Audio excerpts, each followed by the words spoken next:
What's up, agents? Your friendly neighborhood GiftLions here, back with another build video for Division 2 Warlords of New York. This is my hardwired skill build. Got me through many challenging missions, and then as I got it better and better, I got through heroics now. I've soloed the first half of heroics sometimes before anybody joins up on me, and then as it scales up to a 4-man squad, it absolutely still does the trick. Let's get to the skills just to get you right to the meat of it. Your 6 skill tiers because you get one from the technician specialist, but the turret hits for 91,000 damage before the buffs, and the seeker hits for 1.8 million before the buff, and you also have 10 mines going out. So you're tier 6 for your skills here. Okay, really quick, I use the technician because you get an extra here 10% skill damage. So I know you could go demolitionist, and that's kind of what a lot of people do. And they run 6 yellows, you know, but because you get that extra explosive damage. But that only helps your seekers, whereas this helps my seekers and it helps my turret, right? And then of course you also get 1 skill tier right there, right? So that allows me to run 5 yellows and get for the 6th one the exotic chest. Now this is the tardigrade armor system. So obviously it's got a great armor roll. You know, I have some explosive resistance, some armor regen, and then I put a protection from Elite's mod on there. But this is really a get out of jail free card. This is unbreakable every 45 seconds, but it's not just for you, it's also for the other members of your squad. And then of course all you need to do is pull out the rocket launcher, tag up a red bar or a purple, and you'll reset that cooldown. So this is why I run technician, for that 10% extra damage, and then also of course I'm getting that 1 yellow, right?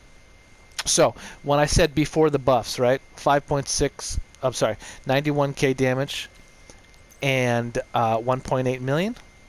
Well, let's get into the weapons, right? So first I've got this incredible F2000 that dropped from me with Spike. Headshots grant 20% skill damage for 8 seconds. So all I need to do is tag him in the head before my seeker hits or while my turret is hitting, and I'll get an extra 20% skill damage, right? And I got Spike on both my weapons. This one I haven't, doesn't have a high enough roll, but it doesn't matter. I'm not doing a ton of damage with my weapons anyway. This isn't all about that. This is about your turret.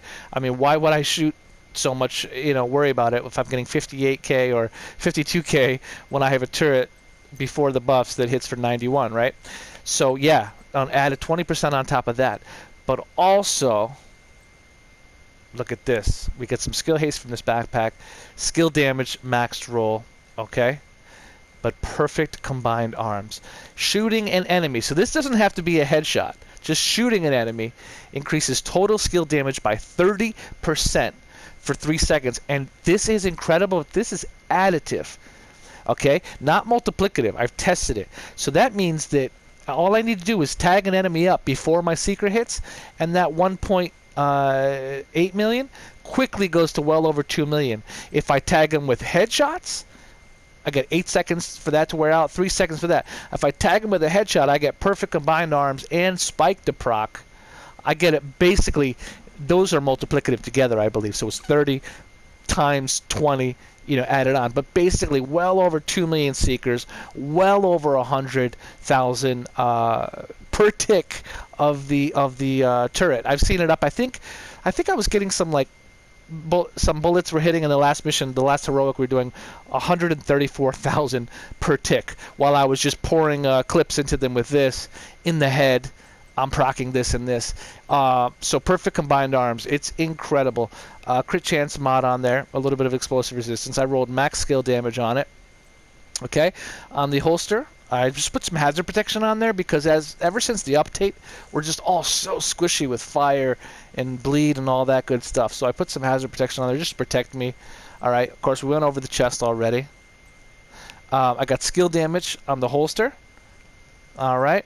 I got explosive resistance on the knees. So that gives me a little bit of hazard protection there, a little bit of explosive resistance there. And then I went, of course, all damage again on the gloves. So if you don't want to be so... Oh, this guy bumped into me. Thanks a lot, buddy. If you don't want to be... If you don't care about being so squishy, you could, of course, you know, roll this with all damage as well. and you could roll this with all damage as well, and then your Seekers will hit just basically about 2 million before buffs. But again, I love my survivability, which is why I'm using this, because I'm not only just really a skill build doing a ton of DPS, right? But I'm also supporting myself with a get out of jail free card every 45 seconds, basically unbreakable, and the squad. But I'm also not so squishy because I could suffer through a little fire, right? I could suffer through a little bit of explosions. And yeah, I don't think there's anything else too much to say. But this, I would absolutely take off that bugged hardwired backpack. I have one. This is currently bugged. Decreases feedback loop cooldown from 20 seconds to 10 seconds. Well, no, it doesn't. It still takes 20 seconds. So I would say absolutely take this off and put on this one here. And if you can't get perfect combined arms, just get regular combined arms. I think it goes from 30% down to like 25. I might even have one here. No, I don't. But this build just rocks, guys. Heroics are not hard anymore. I do tend to sit to the back of the map. I drop a Seeker. I start tagging him with the gun in the head. Seeker does 50% more damage. Then I drop a turret, keep tagging him. And then I drop another Seeker immediately because it resets, and then you kind of just wait for the cooldown. And then, but man, it is incredible. I bet you I could probably solo some missions in DC on heroic now without too much difficulty.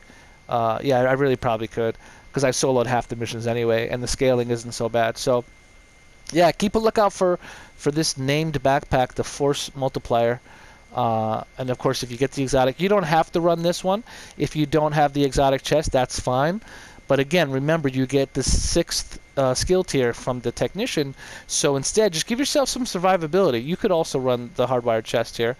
It gives you from 10% to 25%, even do more damage. But again, I like my survivability. I like to know that I'm doing a ton of damage, helping the squad with the tardigrade armor, ablative nanoplating. But also, I'm not so squishy. You could also, of course, run Unbreakable and put some skill haste on there. And I also have a skilled. Here we go. This is one of my favorites. I also run this. I used to run this until I got to tardigrade, actually. Skilled. So once the turret gets a kill or the Seeker gets a kill, it's a really good chance you're going to get the Seekers back or something. So it's pretty sick. Yeah. But that's about it, guys. Short but sweet. This is a phenomenal build. Get yourself 4 pieces of hardwired. Get yourself perfect combined arms or combined arms. And get yourself either skilled or just at least just put some sort of blue on your chest. Give yourself a blue, trust me, because you still get a skill tier 6. And yeah, and obviously put Spike on the main weapon. And that's about it, guys. Thank you so much for watching. I'll see you in the next one. Take care.